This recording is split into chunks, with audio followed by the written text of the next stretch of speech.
ஏமனிலிருந்து Israel மீது ஏவப்பட்ட ஏவுகணை.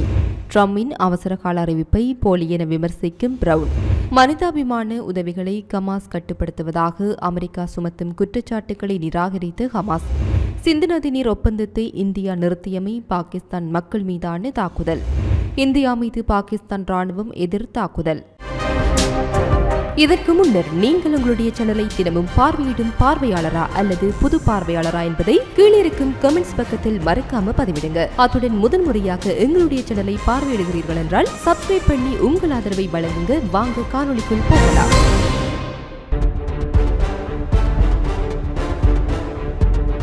இஸ்ரேலிய ராணுவம் ஏமனிலிருந்து ஏவப்பட்ட ஏவுகணையை இடைமறித்ததாக சில மணி நேரங்களுக்கு பிறகு இஸ்ரேலின் பென் குரியன் விமான நிலையத்தை குறிவைத்து கைபர்சோனிக் பாலிஸ்டிக் ஏவுகணை ஒன்றை ஏவியதாக ஏமனின் கவுதி இயக்கம் நேற்றைய தினம் தெரிவித்துள்ளது. நேற்று பிற்பகல் நடந்த இந்த தாக்குதலில் டெல் அவிவில் உள்ள ஒரு ராணுவ தளத்தின் மீது ஒருங்கிணைந்த ட்ரோன் தாக்குதலும் அடங்கும் என்று கவுதிகளின் அல் மசீடா தொலைக்காட்சி சேனல் ஒளிபரப்பிய அறிக்கையில் தெரிவிக்கப்பட்டுள்ளது. எதிரியின் பாதுகாப்பு அமைப்புகள் எங்கள் ஏவுகணைகளை இடைமறிக்க தவறிவிட்டன என்று கவுதி ராணுவ செய்தி தொடர்பாளர் ஜாக்ஜா சரியா கூறினார். இந்த தாக்குதல் விமான நிலைய நடவடிக்கைகளை ஒரு மணி நேரத்திற்கு மேலாக முடக்கியது மற்றும் மில்லியன் கணக்கான இஸ்ரேலியர்களை தங்குமிடங்களுக்கு தள்ளியது. காசாவில் போர்க்குற்றங்கள் என்று அவர் விவரித்ததற்கு பதிலடியாக இஸ்ரேல் மீது வான்வழி முற்றுகையை விதிக்க தீவிரப்படுத்தப்பட்ட பிரச்சாரத்தின் ஒரு பகுதியாக இந்த ஏவுகணை தாக்குதல் இருப்பதாக சரியா கூறினார். சர்வதேச விமான நிறுவனங்கள் இஸ்ரேலுக்கான விமானங்களை நிறுத்துமாறு அவர் வலியுறுத்தினார். மேலும் செங்கடல் மற்றும் அரபிய கடலில் உள்ள இஸ்ரேலிய கப்பல்கள்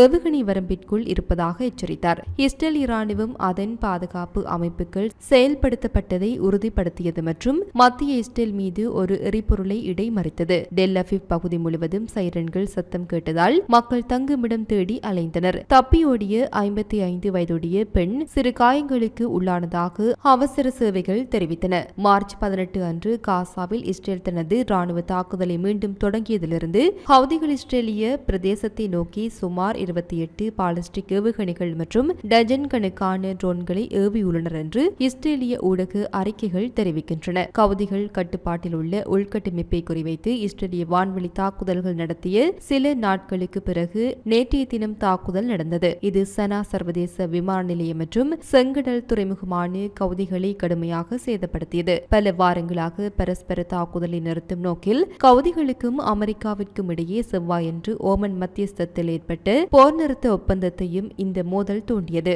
ஒப்பந்தம் இருந்த போதிலும் காசாவில் தனது ராணுவ பிரச்சாரத்தை முடித்து அந்த பகுதி மீதான முற்றுகையை நீக்கும் வரை இஸ்ரேலை குறிவைத்து தாக்குதல் நடத்துவதாக கவுதி தலைவர்கள் உறுதியளித்துள்ளனர். இஸ்ரேலிய பாதுகாப்பு அமைச்சர் இஸ்ரேல் காட்ஸ் வெள்ளிக்கிழமை தாக்குதலை கண்டித்து ஈரான் அதை திட்டமிட்டதாக குற்றம் சாட்டினார். கவுதிகள் இஸ்ரேல் மீது ஈரானிய ஏவுகணைகளை தொடர்ந்து ஏவுகின்றார்கள். நாங்கள் உறுதியளித்தபடி ஏமனிலும் தேவையான இடங்களிலும் நாங்கள் பலமாக பதிலடி கொடுப்போம் என்று அவர் ஒரு அறிக்கையில் தெரிவித்தார். தலைநகர் சனா உட்பட வடக்கு ஏமனின் பெரும்பகுதியை கட்டுப்படுத்தும் கவுதி குழு அமெரிக்காவுடனான போர் நிறுத்த ஒப்பந்தத்தை ஒரு அரசியல் சாதனையாக சித்தரித்துள்ளது. கவுதி ஊடக அதிகார சபையின் தலைவர் நஸ் அல்தின் அமீர் இந்த ஒப்பந்தம் அமெரிக்க ராணுவ அழுத்தத்தை நடுநிலைப்படுத்தியுள்ளது என்று கூறினார். இஸ்ரேல் இப்போது முன்வரிசையில் அம்பலப்படுத்தப்பட்டுள்ளது எங்கள் ஏவுகணைகளின் வரம்பிற்குள் என்று அவர் அல் மசீராவுக்கு அளித்த பேட்டியில் குறிப்பிட்டுள்ளார். காசா பகுதியில் மனிதாபிமான உதவிகளை ஹமாஸ் கட்டுப்படுத்துவதாக அமெரிக்கா சுமத்தும் குற்றச்சாட்டுகளை ஹமாஸ் நிராகரித்துள்ளது. இஸ்ரேலுக்கான அமெரிக்க தூதர் மைக் ஹக்காபி காசா உதவியை ஹமாஸ் கட்டுப்படுத்துவதாக கூறிய குற்றச்சாட்டுகள் உண்மைக்கு முரணானவை என்று ஹமாஸ் ஒரு செய்திக்குறிப்பில் தெரிவித்துள்ளது. தனியார் நிறுவனங்கள் மூலம் காசாவிற்கு மனிதாபிமான உதவிகளை விநியோகிக்கும் ஒரு புதிய முறை தயாரிக்கப்பட்டு வருவதாக ஹக்காபி நேற்றைய தினம் தெரிவித்துள்ளார். இந்த முறை ஹமாஸ் உதவிகளை திருடுவதை தடுக்கும் முயற்சியாக விவரிக்கின்றது. தனது அறிக்கையில் அமெரிக்காவின் குற்றச்சாட்டுகளை காசாவில் செயல்படுத்தும் அனைத்து ஐநா அமைப்புகள் மற்றும் நிறுவனங்களால் அம்பலப்படுத்தப்பட்டு இஸ்ரேலிய பொய்களை மீண்டும் கூறுவதாக குறிப்பிட்டது. பட்டினி கொள்கை மூலம் காசாவில் இஸ்ரேலிய இடப்பெயர்ச்சி மற்றும் அடிபணிதல் திட்டங்களில் ஈடுபடுவதை நியாயப்படுத்த தூதர் அவற்றை பயன்படுத்துகின்றார் என்று கூறினார். ஐக்கிய நாடுகள் சபை மற்றும் சர்வதேச நிவாரண அமைப்புகளால் அங்கீகரிக்கப்பட்ட வழிமுறைகள் மூலம் மனிதாபிமான உதவிகளை கண்ணியத்துடன் பெற காசா மக்களின் உரிமையை ஹமாஸ் உறுதிப்படுத்தியது. இஸ்ரேலிய அரசாங்கம் அந்த பகுதியில் விதித்த முற்றுகையை உடைக்க உதவுமாறும் எகிப்திய எல்லை பகுதியில் சிக்கி தவிக்கும் உதவிப் பொருட்களை எடுத்து செல்லும் வாகனங்களின் நுழைவிற்கான வழித்தடங்களை உடனடியாக திறக்க இஸ்ரேலை கட்டுப்படுத்துமாறும் சர்வதேச சமூகத்தை அது கேட்டுக் கொண்டது. இதற்கிடையில் பாலஸ்தீன தேசிய கவுன்சில் சபாநாயகர் டிராவி பக்தூக் ஒரு செய்திக்குறிப்பில் அமெரிக்க திட்டத்தை மறுத்தார். காசாவில் வரையறுக்கப்பட்டு மனிதாபிமான உதவிகளை சர்வதேச நிறுவனங்களுக்கு விநியோகிப்பதை ஒப்படைக்கும் அமெரிக்க திட்டத்திற்கு மனிதாபிமான பணிகளுடன் எந்த தொடர்பும் இல்லை என்று பக்தூக் கூறினார். இந்த திட்டத்தை குடியிருப்பு உறவினர்களிடம் மற்றும் இனவெறி முகாம்களில் பாலஸ்தீனியர்களை தனிமைப்படுத்தி அவர்களின் வாழ்க்கையின் பெரும்பாலான தேவைகளை அகற்றுவதை நோக்கமாக கொண்டு ஒரு ஆபத்தான இனவெறி திட்டம் என்று கூறினார். ஜனவரி மாதம் ஹமாஸுடனான போர் நிறுத்த ஒப்பந்தத்தின் முதல் கட்டம் காலாவதி ஆனதை தொடர்ந்து மார்ச் 2ஆம் தேதி காசாவிற்குள் பொருட்கள் மற்றும் பொருட்களை நுழைவதை இஸ்ரேல் நிறுத்தியது. கட்சிகளுக்கு இடையே ஒருமித்த கருத்து இல்லாததால் ஒப்பந்தத்தின் 2ஆம் கட்டம் இன்னும் செயல்படுத்தப்படவில்லை. அண்டை நாடான பாகிஸ்தானுடனான மோதல் அதிகரித்து வருகின்ற நிலையில் சிந்து நதி நீர் ஒப்பந்தத்தை இந்தியா நிறுத்தி வைத்தது. இந்த நிலையில் பாகிஸ்தானின் வெளியுறவு அமைச்சகத்தின் செய்தி தொடர்பாளர் ஒருவர் இந்த நிகழ்வு குறித்து மேலும் கருத்துக்களை வெளியிட்டுள்ளார். இது பாகிஸ்தான் மக்கள் மீதான தாக்குதல் என்று கூறியுள்ளார். இஸ்லாமாபாத்தின் பார்வையில் இந்த ஒப்பந்தம் முழுமையாக அமலில் உள்ளது மற்றும் கட்சிகளை கட்டுப்படுத்துகிறது என்று செய்தி தொடர்பாளர் கூறினார். இது அமைச்சகத்தின் வலைதளத்தில் வெளியிடப்பட்டு ஒரு விளக்கத்தின் படியெடுத்தல் மூலம் தெரியவந்துள்ளது. ஒப்பந்தத்தில் அதை நிறுத்தி வைக்க எந்த ஏற்பாடுமில்லை என்று செய்தி தொடர்பாளர் மேலும் கூறினார். இந்த ஒப்பந்தத்தால் ஒழுங்குபடுத்தப்படும் தண்ணீரை மில்லியன் கணக்கான மக்கள் நம்பியுள்ளனர். இந்தியாவின் இந்த முடிவு பாகிஸ்தான் மக்கள் மற்றும் அதன் பொருளாதாரத்தின் மீதான தாக்குதலுக்கு சமம் என தெரிவிக்கப்பட்டுள்ளது. பாகிஸ்தானில் காலை தொழுகைக்கு பிறகு குர்ஆனில் உள்ள ஒரு வசனத்தின் அடிப்படையில் பஞ்சான் மர்சூல் என்ற குறியீட்டு பெயரில் இந்தியா மீது பாகிஸ்தான் ராணுவம் தனது எதிர் தாக்குதலை தொடங்கியது. இது இந்தியா முழுவதும் பல தளங்களை குறிவைத்துள்ளது. இவை அனைத்தும் ஒரு ஏவுகணை நிலையம் மற்றும் 2 விமான நிலையங்கள் உட்பட ராணுவ தளங்கள் ஆகும். ராணுவ வட்டாரங்களின்படி இந்த இடங்கள் அனைத்தும் பாகிஸ்தான் பொதுமக்கள் வழிபாட்டு தளங்கள் மற்றும் ராணுவ நிறுவல்களை குறிப்பதில் ஈடுபட்டுள்ளன. இந்த நிலைக்கு செல்ல விரும்பவில்லை என்று பாகிஸ்தான் கூறி வந்தது.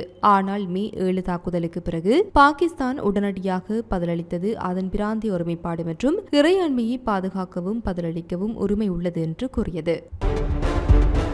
புதைவடிவ எரிபொருள் வளர்ச்சியை விரைவுபடுத்துவதை நோக்கமாக கொண்டு தேசிய எரிசக்தி அவசர நிலை என்று ஜனாதிபதி டொனால்ட் ட்ரம்பின் நிர்வாகம் உத்தரவை எதிர்த்து 15 அமெரிக்க மாநிலங்களின் கூட்டணி ஒரு புதிய வழக்கை தாக்கல் செய்கின்றது. வாஷிங்டன் மாநில அட்டர்னி ஜெனரல் நிக் பிரவுன் நேற்றைய தினம் ஒரு செய்தியாளர் சந்திப்பின் போது சட்ட நடவடிக்கையை அறிவித்தார். 61 பக்க புகார் வாஷிங்டனின் மேற்கு மாவட்டத்திற்கான அமெரிக்க மாவட்ட நீதிமன்றத்தில் சமர்ப்பிக்கப்பட்டது. வழக்கின்படி ட்ரம்பின் உத்தரவு 1976ஆம் ஆண்டின் தேசிய அவசரகால சட்டத்தை மீறுகின்றது. இது ஜனாதிபதிகள் தங்கள் அவசரகால அதிகாரங்களை உண்மையான அவசர நிலைகள் இருக்கும் போது மட்டுமே பயன்படுத்துவதை உறுதி செய்ய வடிவமைக்கப்பட்டுள்ளது. மேலும் அற்பமான அல்லது பாரபட்சமான விடயங்களுக்கு அல்ல. ஜனாதிபதியின் ஆதரிக்கப்படாத மற்றும் சட்டவிரோதமான நிர்வாக உத்தரவால் மிகவும் நடுங்கும் கைகால் மீது திணிக்கப்பட்டு பல கூட்டாட்சி நிறுவனங்கள் இப்போது அவசர காலமற்ற சூழ்நிலைகளில் இந்த அவசரகால நடைமுறைகளை பரவலாக பயன்படுத்த முயல்கின்றது என்று வழக்கு